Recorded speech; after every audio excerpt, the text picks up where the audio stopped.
Last episode में हमने देखा था कि लिंगवुई ने लिंगी जो कि उसके डैड है उनका बर्थडे में जाने का इनविटेशन एक्सेप्ट कर लिया था। अगला एपिसोड शुरू होता है और अब हो जानवा की मौत को कुछ टाइम बीत चुका होता है और लिंगवुई एंड शाओशंग की शादी अराउंड द कॉर्नर है। एम्प्रेस शाओशंग को महल से वापस उसके घर भिजवा रही होती है ताकि शाओशंग शादी करके वापस यहाँ आ सके।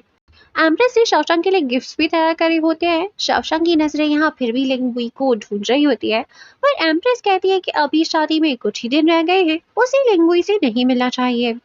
लिंगवुई फिर भी यहाँ आ जाता है। शाओशंग उसे पूछती है कि वो यहाँ क्या करने आया है, जिस पर लिंगवुई कहता है कि वो उसे यहाँ ड्रॉप करने आया है।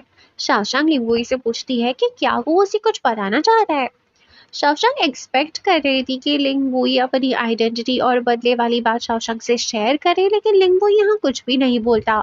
शाओशंग लिंगवुई से कहती है कि वो अपने वेडिंग डे पर लिंगवुई का इसे ले जाने का इंतजार करेगी।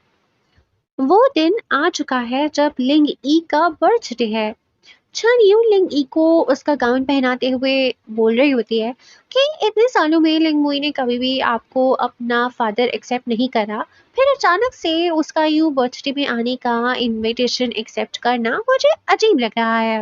लिंगी ये सुनते ही गुस्से में आ जाता है और छनियू का गला दबाने की कोशिश करता है और उसे बोलता है कि मैंने कुछ भी नहीं करा जो मैं डरूं। इतने सालों में हुआ जानवर ने मुझे मेरे बेटे के करीब नहीं आने दिया और अब तुम मुझे मेरे बेटे के खिलाफ भड़का रही हो।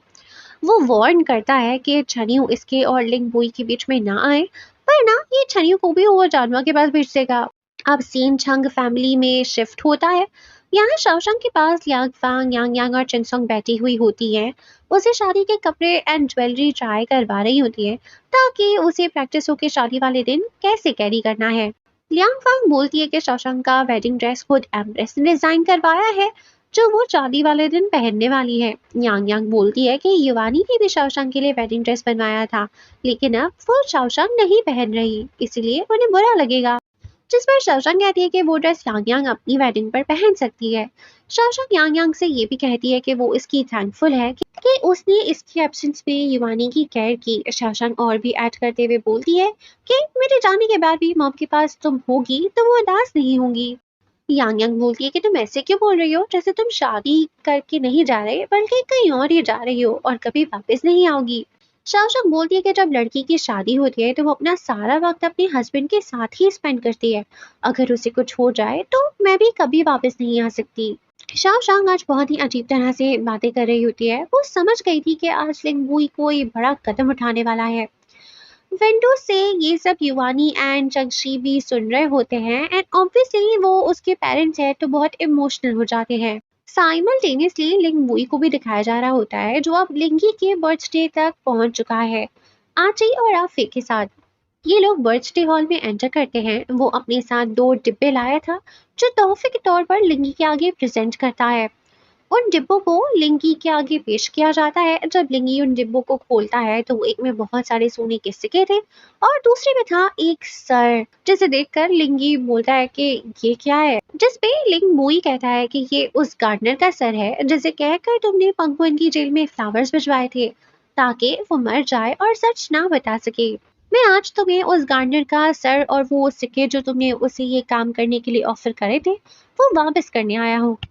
तो बताओ तुम्हें मेरा तोहफा अच्छा लगा या नहीं? अगर नहीं तो मैं गो सिटी में मरने वाले उन 3000 लोगों की बर्थडे विशेस भी तुम तक पहुंचा सकता हूँ। उनकी बर्थडे विशेस ये है कि तुम आज रात तक भी जी ना पाओ और 50 की उम्र में ही मर जाओ। लिंगी कहता है कि लिंगोई तुम 15 सालों में कभी भी घर नहीं आए और आज जब तुम आए हो तो वो भी मुझे मारने के लिए। मुझे लगने लगा है कि मैं इतने टाइम से किसी और के बेटे को पाल रहा था। माना कि मैंने तुम्हारी माँ वो जानवर के साथ गलत करा और तुमने भी तो मुझे कौन सा अपना फादर मान लिया, लेकिन तुम हो खानदान से कुछ ज्यादा ही लॉयल हो। तो अगर आज तुम मुझे मारना भी चाहते हो तो मैं उससे पहले ये जानना चाहूंगा कि आखिर तुम हो कौन, एक हो या एक लिंग। लिंग वही जवाब में कहता है कि क्या हो अगर मैं तुम्हें ये बताए बिना ही मार दूं तो। इतने में लिंग ई की दावत में आए हुए सारे लोग अपनी तलवार लिंगुई पे तान देते हैं। सो स्ट्रेंज के दावत में एक भी औरत नहीं है, सारे लड़के ही आए हुए हैं, मतलब ये लोग भी प्लानिंग से आए थे। लिंगी कहता है कि तुम कहीं आज सच में तो अपने फादर यानी मुझे मारने नहीं वाले। जिस पर लिंगुई कुछ भी नहीं कहता, बस अजीब तरह से हंसता है। अब लिंगी खड़ा हो जाता है और बोलता है कि मैं 50 साल का हो गया हूँ। तुम्हें क्या लगता है मैं अपने लिए कोई तरीका भी नहीं ढूंढूंगा? वो बराबर से अपनी सोच को उठाता है और फिर कहता है कि अगर तुमने उतनी जंगें लड़ी होती ना जितनी मैंने लड़ी है, तो फिर तुम शायद अपने दुश्मनों को उतना लाइटली नहीं लेते जितना कि तुम अभी ले रहे हो। अब यहाँ लिंगुई को दिख तो रहा होता है कि यहाँ लिंगी और उसके सारे आदमी हैं और सभी तलवार निकाल कर खड़े हैं, और वो बस अकेला आची और आफे के साथ खड़ा था। तो लिंगी फिर से उसे पूछता है कि तुम ये सब देखने के बाद भी मुझे कुछ भी नहीं समझाना चाहते कि तुम यहाँ मुझे मारने क्यों आए हो? लिंगुई कहता है कि जब तुम मर जाओगे और हेल में होगे तो हो खानदान तुम्हें वहां आकर सब समझा देगा। ये कहते ही लिंगुई अपने फर कोट को उतार देता है जिसमें वो 3 स्वॉर्ड्स को छुपा कर लाया था, एक खुद की और बाकी आची और आफे की। ये तीनों अपनी स्वॉर्ड्स निकाल कर रेडी हो जाते हैं। लिंगी के आदमी भी रेडी हो जाते हैं। ये लोग रूम को बंद कर देते हैं और अब यहाँ बैटल शुरू हो जाती है। अब हमें इस रूम के अंदर का मंजर तो नहीं दिखाया जाता कि वॉर कैसे हो रही थी, लेकिन हमें बाहर से इस रूम की विंडोज को दिखाया जाता है जो पूरी खून से भर जाती है, जिससे हम अंदाजा लगा सकते हैं कि अंदर कितना खतरनाक बैटल हुआ होगा और कितनी जानें चली गई होंगी। वहीं सीन अब फिर से शाओशांग की तरफ आता है, जो अभी अपनी शादी वाली ज्वेलरी जो उसने ट्राई करने के लिए पहनी थी उसे उतार देती है। यांग यांग उसे बोलती है कि वो उसे उतार क्यों रही है, शादी वाले दिन उसे इसे काफी देर तक पहने रखना होगा, प्रैक्टिस कैसे होगी? जिस पर शाओशांग कहती है कि अब इसकी जरूरत ही नहीं पड़ने वाली। लिंग ई का आज बर्थडे है, लिंग मोई वो अटेंड करने वाला होगा। वो फूदंग से कहकर लिंगी के बर्थडे में एक गिफ्ट भिजवाने को बोलती है। फूदंग वापस आकर शशांक को बताता है कि जब मैं गिफ्ट डिलीवर करने गया तो मुझे लिंगी के घर तक पहुंचने से पहले ही रोक दिया गया, जो कि काफी अजीब है, इसलिए मैं वापस आ गया। ये सुनकर शशांक की आंखों से आंसू आ जाते हैं। वो समझ गई थी कि लिंग हुई वहां सिर्फ बर्थडे अटेंड करने नहीं गया है। वो फौरन से अब खड़ी हो जाती है और वही रेड कलर की ड्रेस पहने अपने घर के गेट के पास पहुंच जाती है, जहां ऑलरेडी उसकी पूरी फैमिली खड़ी थी। चंगशी शाओशांग से कहता है कि वो इतनी रात बाहर क्यों जा रही है। युवानी भी पूछती है कि बाहर कर्फ्यू लगा हुआ है, क्या तुम्हें पता है कि ऐसा क्यों हो रहा है? शाओशांग बताती है कि लिंगुई मुश्किल में है, इसलिए मुझे जाना होगा। चंगशी कहता है कि तुम्हें जाने की नीड नहीं है, अगर वो सच में कुछ खतरनाक कर रहा है तो हम राजा तक मैसेज पहुंचा देंगे। लेकिन शाओशांग कहती है कि नहीं, वो यूं चुपचाप नहीं बैठ सकती। ईवानी भी कहती है कि शाओशांग ये सीरियस मैटर है, मत जाओ। लेकिन शाओशांग कहती है कि हम एक ही बार जीते हैं और मुझे कुछ करने के लिए अपना बेस्ट देना है। लगता है शाओशांग के इन वर्ड्स ने उसकी पूरी फैमिली का दिल जीत लिया है, क्योंकि अगले ही सीन में शाओशांग घोड़े पे बैठकर लिंगी के घर के बाहर पहुंच जाती है।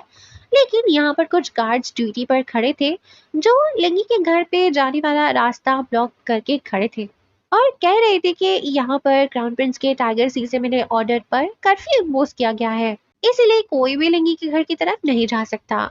यहाँ पे शाओशांग के मॉम डैड चिंगसोंग एंड शाओशांग के दोनों भाई चंगसोंग एंड शाओगोंग अपना आर्मर पहनकर स्वॉर्ड्स निकाल कर आ जाते हैं। ये सब अपने साथ चंग फैमिली के वॉरियर्स भी लाए थे। युवानी कहती है शाओशांग से कि तुम आगे बढ़ो, इन सोल्जर्स को हम देख लेंगे। तो शाओशांग आगे बढ़ जाती है और ये सब सोल्जर्स से फाइट करने लगते हैं। सीन यहाँ फिर से लिंगी के घर के अंदर शिफ्ट होता है, जहाँ सारे आदमी मर चुके थे, हर तरफ खून ही खून था और लाशें बिछी हुई थी। लेकिन अभी यहाँ टूटी फूटी हालत में ही सही, लेकिन लिंगी और लिंगबुई जिंदा थे। डोंट वरी, जिंदा तो आची और आफे भी थे, लेकिन उनकी हालत अब फाइट करने जैसी नहीं बची थी। और वैसे भी ये लिंगबुई का बदला था। लिंगी और लिंगबुई भी घिरे हुए थे। लिंगी कहता है कि क्या तुम अभी भी नहीं रुकोगे, अपने बाप को मारोगे, लोग क्या बोलेंगे? लिंगबुई यहाँ लिंगी को अंकल कहकर बुलाता है और बोलता है कि तुम्हारा बेटा तो 15 साल पहले ही गू सिटी में मर चुका है, तुम्ही ने उसकी लाश को वहां गेट्स पे लटका दिया था। लेकिन वो ये भी बताता है कि मैंने देखा था तुम्ही ने दुश्मन के लिए गू सिटी के गेट्स खोले थे और मेरे डैड हो चोंग को मार डाला था। लिंगी हैरान हो जाता है और पूछता है कि आखिर तुम हो कौन, तुम्हें ये सब कैसे पता? लिंग वो अपनी स्वॉर्ड का सहारा लेते हुए आगे बढ़ता है, लिंगी की गर्दन पे अपनी स्वॉर्ड रखता है और बोलता है कि मेरा सरनेम लिंग नहीं है बल्कि हो है, और अपनी स्वॉर्ड चला देता है और लिंगी को जान से मार देता है। फाइनली उसका बदला पूरा हुआ। लेकिन यहाँ मैं आपके लिए कुछ चीज़ों को क्लियर कर देती हूँ कि लिंग वुई का असल नाम हो वूशंग है। उसने लिंगी से बदला लेने के लिए ही अब तक अपनी आइडेंटिटी छुपा के रखी थी। जनरल हो चोंग यानी हो जानवा के भाई लिंग वुई के मामा नहीं बल्कि उसके डैड थे। शावशंग यहाँ पहुंच जाती है और दरवाजा खोलकर अंदर आ जाती है। लिंग वुई शावशंग से कहता है कि तुम्हें नहीं आना चाहिए था। शावशंग बोलती है कि आखिर तुम हो कौन, लिंग वुई या हो वूशंग। लिंग वुई कहता है कि मैं जो भी हूँ पर मेरे दिल में तुम्हारे लिए जो है वो इस सच से बदलने नहीं वाला। शावशंग फिर पूछती है कि तुमने आज ही का दिन क्यों चुना, जिस पर लिंग वुई बोलता है कि हमारी शादी की डेट्स फिक्स हो गई है। अगर मैं शादी के बाद अपना बदला लेता तो तुम्हारी फैमिली का नाम भी आता, लेकिन अभी हमारी शादी नहीं हुई है इसलिए तुम्हें कोई नुकसान नहीं होगा। इनकी और कोई बात हो पाती के बाहर अनाउंसमेंट होता है और आवाज आती है कि लिंग मोई ने क्राउन प्रिंस का टाइगर सील अपने फायदे के लिए यूज करके बहुत बड़ा कानून तोड़ा है। तो इसीलिए जैसे ही लिंग मोई इस हॉल से बाहर आएगा उसे मार दिया जाएगा। ये आवाज जनरल जाओ की थी। ये सेंसुरेट वाले जाओ के भाई हैं। जनरल जाओ ने शशांक की भी पूरी फैमिली को पकड़ के रस्सी से बांध दिया है। लिंग वही शशांक से कहता है कि अब इसके पास कोई भी ऑप्शन नहीं बचा है और रूम से बाहर निकलने लगता है। इसके पीछे आची और आफे भी आने की कोशिश करते हैं, लेकिन लिंगबोई उन दोनों को कहता है कि तुम्हें जीना होगा। लिंगबोई चलता हुआ बाहर आता है। वैसे ही जनरल जाओ का एक सोल्जर लिंगबोई के आर्म्स पे एक तीर चला देता है। लिंगबोई उस तीर को आधा तोड़ देता है और आगे बढ़ने लगता है। तो जनरल जाओ का आदमी एक और तीर चला देता है जो सीधा लिंगबोई के पैर पे लगता है। लिंगबोई अभी भी हार नहीं मानता, रुकता नहीं है, आगे बढ़ने लगता है, उस एरो को अपने हाथों से पुल करके निकाल देता है। ऐसे जनरल जाओ को और भी गुस्सा आ जाता है और वो अपने आदमियों को बोलते हैं कि अब लिंगबोई पे तीर की बारिश करके उसे मार दो। इतने में शाओशंग आती है घोड़े पे बैठकर और लिंगबुई को हाथ देती है। जनरल जाओ अपनी आर्मियों को कोई और ऑर्डर ना दे सके इसलिए आची और आफे आकर जनरल जाओ के घोड़े को धक्का दे देते हैं, जिससे वो दोनों खुद भी गिर जाते हैं और जनरल जाओ भी घोड़े से गिर जाते हैं और डिस्ट्रैक्ट हो जाते हैं। जिससे शाओशंग को मौका मिलता है, वो लिंगबुई को अपने घोड़े पे बिठाकर तेजी से भागने लगती है। ये देख कर के शाओशंग कैसे अपने प्यार को प्रोटेक्ट कर रही है, चंगशी एज शाओशंग्स प्राउड फादर बहुत खुश हो जाते हैं। शाओशंग लिंगबुई को घोड़े पे बिठाकर जंगल तक चली जाती है। जनरल जाओ और उनके आदमी शाओशंग का पीछा करते हैं। अब शाओशंग और लिंगबुई एक खाई के पास पहुंच जाते हैं और उनके पास अब कोई सॉल्यूशन नहीं था। जनरल जाओ इन्हें सरेंडर करने को बोलते हैं। वहीं लिंगबुई शाओशंग को बोलता है कि ये रास्ता उसका अकेले का है, इसीलिए उसे अकेले ही चलना होगा। शाओशंग कहती है कि मैंने कहा था तुम अकेले नहीं हो, इसीलिए डरो मत, मैं तुम्हारे साथ जीऊंगी और मरूंगी। लिंगबोई कहता है कि मेरे पास कोई चॉइस नहीं है, तुम्हें यहाँ नहीं आना चाहिए था। शाओशंग कहती है पर मैं तो आई ना, मेरी पूरी चंग फैमिली भी आई है तुम्हें बचाने। तुमने मुझे बताया था कि तुम्हें कभी प्यार नहीं मिला बचपन से, तो मैं यहाँ तुम्हें प्यार देने आई हूँ। लिंगबोई शाओशंग से सॉरी करता है और बोलता है कि मैं क्रिमिनल बन चुका हूँ और मेरे मर जाने से ही तुम्हारा और तुम्हारी फैमिली का नाम मेरे गुनाह के साथ नहीं जोड़ा जाएगा। शाओशंग कहती है कि आज अगर तुम मुझे यहाँ छोड़कर गए तो मैं हेवन की कसम खाकर बोलती हूँ कि मैं तुम्हें कभी माफ नहीं करूंगी। लिंगबोई फिर भी कहता है कि शाओशंग तुम्हें जीना होगा और वो खुद खाई से नीचे गिर जाता है। शाओशंग बहुत ज्यादा रोती है, चिल्लाती रह जाती है, पर ये सीन यहीं पर खत्म हो जाता है। दैट्स इट गाइस, इस वीडियो को यहीं पर एंड करते हैं क्योंकि ये वाली वीडियो बहुत ज़्यादा ही लंबी हो रही है। जल्दी से मैं इस ड्रामे की बाकी एक्सप्लेनेशन वीडियो को भी अपलोड कर दूंगी। तब तक के लिए गुड बाय।